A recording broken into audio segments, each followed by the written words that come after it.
요한일서의 말씀입니다.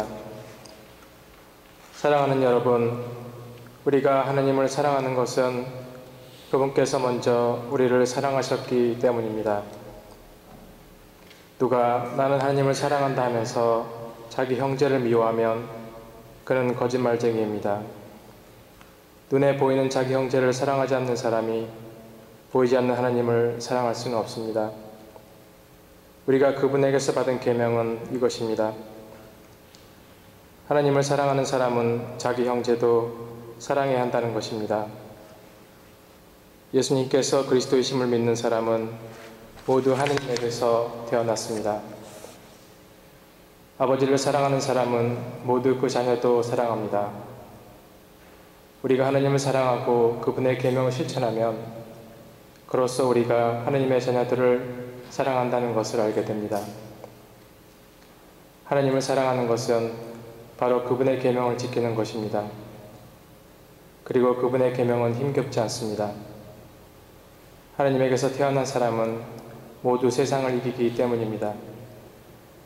세상을 이긴 그 승리는 바로 우리 믿음의 승리입니다. 주님의 말씀입니다. 하나님 감사합니다.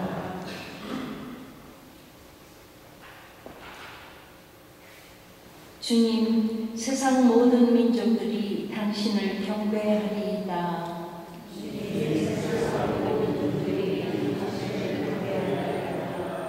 하나님, 당신의 공정을 임금에게, 당신의 정의를 임금의 아들에게 베푸소서. 그가 당신 백성을 정의로, 가련한 이들을 공정으로 다스리게 하소서.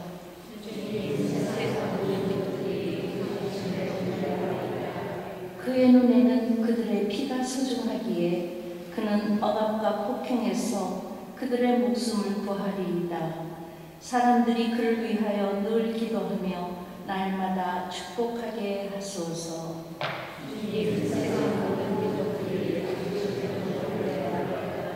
그의 이름이 영원히 이어지며 그의 이름 해처럼 솟아오르게 하소서. 세상 모든 민족들이 그를 통해 복을 받고 그를 칭송하게 하소서.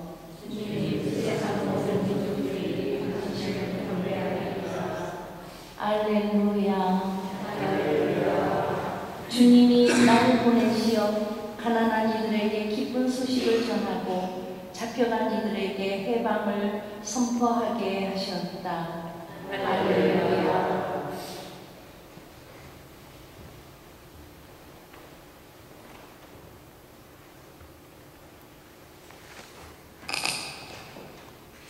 주님께서 여러분과 함께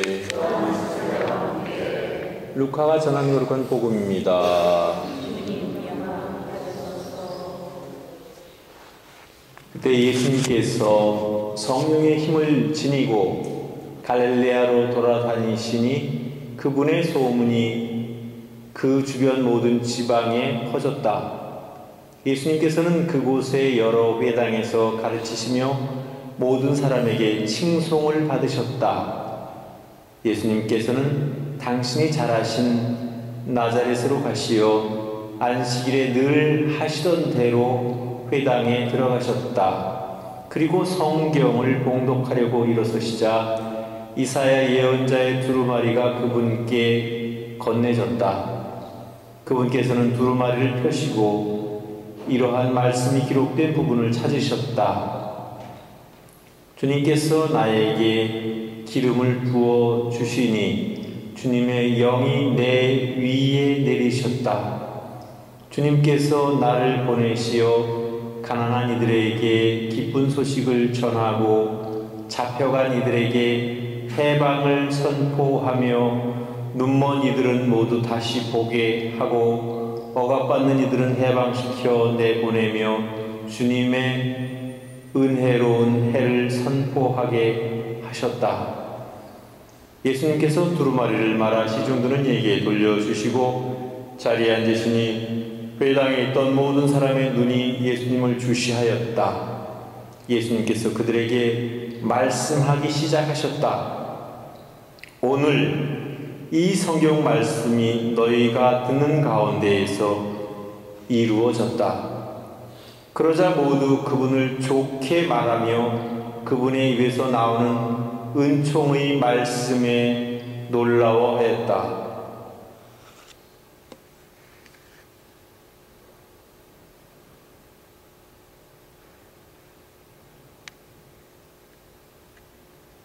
주님의 말씀입니다.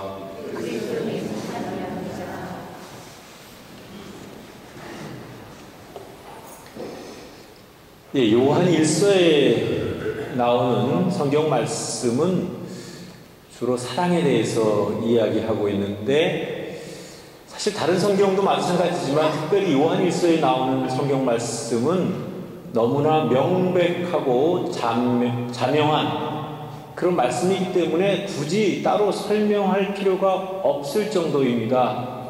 다만 중요한 것은 그것을 내가 듣고 그것을 실천하느냐 실천하지 못하느냐 그 차이일 뿐이라고 생각이 듭니다. 오늘도 여전히 요한 1서에서 하시는 말씀 가운데 우리가 새겨들어야 할 부분은 눈에 보이는 자기 형제를 사랑하지 않는 사람이 보이지 않는 하느님을 사랑할 수는 없습니다.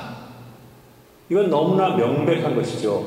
또 반대로 하느님을 사랑한다고 하면서 어떻게 자기 형제를 미워할 수가 있겠는가? 사랑하지 않을 수가 있겠는가? 그래서 사실 어떤 의미에서 보면 하느님을 사랑한다고 하는 그 하느님에 대한 사랑과 인간에 대한 사랑은 서로 다른 것이 아니고 함께 동전의 앞면과 뒷면이라고 할 수 있어요. 함께 붙어 있는 것이죠. 그래서 하느님을 사랑하는 사람은 당연히 사람을 사랑해야 되고, 사람을 진정으로 사랑할 줄 아는 사람은 이미 하느님을 사랑하고 있는 것이라고 볼 수 있을 겁니다. 그러니까 이 말은 다시 말하면 하느님 사랑과 이웃 사랑은 서로 나눠질 수 없는 불가결의 그런 사랑이라는 것이고, 그래서 이것은 우리가 실천해야지만 되는 일이고, 이것을 하느님 사랑은 이렇고 인간에 대한 사랑은 저렇다 하고 설명할 필요도 없는 것입니다. 그런데 때때로 우리들 가운데에 어떤 사람들은 성당에서는 굉장히 친절하고 또 봉사도 잘하고 기도도 열심히 하고, 그런데 사회에 나가서 다른 사람들로부터 받는 그런 평가는 좀 다를 수가 있어요. 저 사람은 이기적이고 항상 자기만 알고 또 항상 자기 위주로 생각하고 때때로 남을 속여먹기도 한다. 그런 이야기를 듣게 되면 그런 사람은 아무리 밖에 나가서 성당 안에서 아무리 신앙생활 열심히 하고 봉사 열심히 하고 신자들로부터 참 저 사람은 정말 열심한 사람이다 라고 칭송을 듣는다 할지라도 그것은 진정한 신앙인의 모습이라고 볼 수 없습니다. 왜? 그것은 하느님 사랑과 사람에 대한 사랑을 이미 구별해 놓고 자기 스스로 거기에 빠져 있기 때문에 그렇습니다. 그러니까 그런 신앙 안에서 혹은 우리 공동체 안에서의 어떤 모습과 밖에 있는 다른 신앙을 갖지 않은 사람들에게 보여지거나 그들을 대하는 삶의 모습은 일관성이 있어야 된다는 것입니다. 그래서 대부분의 사람들은 공동체 안에서 또 신앙 안에서도 열심히 하고 밖에 나가서도 사람들한테 친절하고 또 성실하기 때문에 사람들이 저 사람은 참 법 없어도 살 만한 사람이다, 그런 이야기를 듣게 되는 것이 정상인데 간혹 그렇지 못한 사람들도 있습니다. 그래서 그렇지 못한 사람들의 가장 큰 이유는 하느님 사랑과 인간에 대한 사랑을 서로 구분하거나 혹은 혼돈을 하기 때문에 그렇다. 하느님만 사랑하면 그것이 모든 것을 다 사랑하는 것으로 착각하고 있기 때문에 그렇다 하는 것을 볼 수가 있을 것 같습니다. 오늘 복음에서는 특별히 예수님께서 당신이 잘하신 나자렛에 가서 늘 하시던 대로 회당에 들어가셔서 두루마리를 펼치셨다 그랬는데 그것이 공교로운 것인지 아니면 예수님이 직접 그 구절을 고르신 것인지는 확실하진 않지만 아마도 제 생각에는 예수님께서 어떤 특별한 의도를 가지고 그 구절을 선택했으리라고 생각되어집니다. 그것은 바로 이사야서에 나오는 야훼 종의 노래입니다. 그래서 주님께서 나에게 기름을 부으시어 나를 축복해 주시고 또 주님의 영이 내 위에 내리셨다. 그래서 나로 하여금 가난한 이들에게 기쁜 소식을 전하고 잡혀간 이들에게 해방을, 눈먼 이들은 다시 보게 하고 억압받는 이들은 해방시켜 내보내시며 주님의 은혜로운 해를 선포하게 하셨다 하는 그 구절을 딱 읽습니다. 뭐 이거 읽는 거야 뭐 아무나 다 읽을 수 있겠죠. 그런데 그 다음에 하신 말씀이 정말 중요한 말씀입니다. 이 성경 말씀은 바로 여러분이 듣는 이 가운데에서 이루어졌다는 겁니다. 그 이야기는 다시 말하면 예수님이 바로 이사야서에 나오는 그 야훼의 종이시고 세상을 구원하고 세상을 해방시키기 위해서 세상에 오신 구세주라는 것을 선포하는 것입니다. 동시에 예수님은 실제로 가난한 사람들과 함께 하셨고 또 눈먼 사람들 보게 하고 벙어리를 말하게 하시고 또 늘 감옥에 갇혀 있거나 또는 소외된 사람들에게 관심을 가졌습니다. 이것이 어찌 보면 예수님이 세상에 오신 이후의 전부고 또 어떤 의미에서 이것이 예수님께서 이루시고자 하는 그런 구원의 방향이었다고 볼 수 있습니다. 그렇기 때문에 예수님께서는 일관성 있게 늘 가난한 사람들의 벗이었고 또 병든 사람들을 고치는 어떤 치유자로서의 역할을 단단히 하셨습니다. 그러면 우리에게 남는 과제는 그렇다면 예수님을 믿는다고 하고 예수님의 뜻을 따른다고 하는 우리는 과연 어떻게 살아야 되는가? 그것은 두말할 나위가 없는 것이죠. 예수님이 사셨던 것과 똑같이 우리도 가난한 사람들에게 항상 늘 배품을 베풀고 또 가난한 사람들에 대한 관심과 또 어려운 사람들 늘 돌보는 그런 삶을 살아야 되는 것이죠. 그리고 그래도 되고 그냥 안 그래도 되는 그런 이유가 아니고 그런 목적이 아니고 반드시 그래야지만 되는 그런 목적이 되는 것이죠. 그런 의미에서 보면 오늘날의 사회가 얼마나 잘못 흘러가고 있는가, 잘못돼 가고 있는가 하는 것은 너무나 명백한 것입니다. 왜냐하면 하느님께서는 늘 약자 편에 서는 것을 망설이지 않으셨고 또 약자 편에서 말씀하셨고 약자들을 편들어 주셨어요. 물론 약자들이 늘 좋은 일을 하고 늘 착하고 늘 약자들만 전부이기 때문에 그랬던 것은 아닙니다.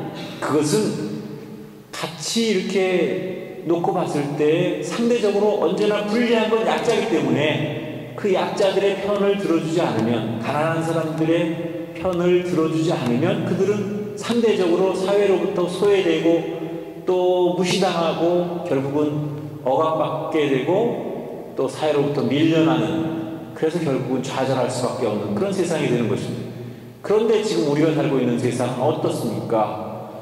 사실 우리 중에는 어느 누구도 내가 스스로 권력자나 또는 부자다, 내가 뭔가 큰 것을 가지고 있는 사람이다라고 할 사람은 없겠으나, 그러나 사회가 올바로 돌아가지 않는 것에 대한 책임은 우리에게도 있는 것입니다. 그래서 정의롭지 못하고 공정하지 못한 사회가 되는 가장 큰 이유는 내가 내 자리에서 나의 할 바를 다 하지 못하기 때문이고, 무엇보다도 가장 중요한 것은 나 역시 가난한 사람들을 우선적으로 배려하고 선택할 수 있는 그런 삶을 살고 있지 않기 때문인 것은 너무나 확실한 것입니다. 그래서 우리가 함께 반성하고 또 함께 나아가야 될 그 방향은, 비록 나도 때에 따라서는 가난한 사람이라고 스스로 생각할 수 있을지는 모르지만 그래도 나보다 더 어려운 열악한 환경 속에 살고 있는 그 사람을 위해서 나는 무엇을 해줄 수 있는 것인가를 늘 생각하면서 살 수 있으면 좋겠습니다. 그래서 늘 우리는 예수님 소식처럼 가난한 이들에게 기쁜 소식이 되고 또 눈먼이들에게는 희망의 빛이 될 수 있는, 그리고 실망과 좌절로 사회로부터 멀어지고 멸시당하고 억압받는 그 많은 사람들에게 자그마한 희망의 불꽃이라도 또 그런 촛불이라도 보여줄 수 있는 우리 자신이 되어야 합니다. 이것이 반드시 우리가 해야 될 일이라는 사실을 꼭 우리가 기억했으면 좋겠습니다. 우리는 그냥 내일이 아니니까 하고 너무 무심하게 지내는 경우가 많이 있는데 결국 그래서는 안 되는 것이죠. 다행히 이번 프란치스코 교황께서는 사회에 대한 참여를 아주 적극적으로 강조하고 계시고 우리에게 권장하고 계십니다. 그것은 너무나 명백한 사실이었고 또 여태까지 그렇게 해왔던 것이나 특별히 그렇게 프란치스코 교황님께서 강조하시는 것처럼 느껴지는 까닭은 우리가 그 참뜻을 잃어버리고 퇴색한 그런 이기적인 집단으로 우리도 가고 있었기 때문에 다시 방향을 올바른 방향으로 바로 잡는 그런 의미가 있는 그런 일이라고 생각합니다. 그래서 우리가 99마리의 그 남아있는 양과 한 마리의 그 잃어버린 양에 대해서 이야기하는데 교황님께서는 반대로 말씀하시더라고요.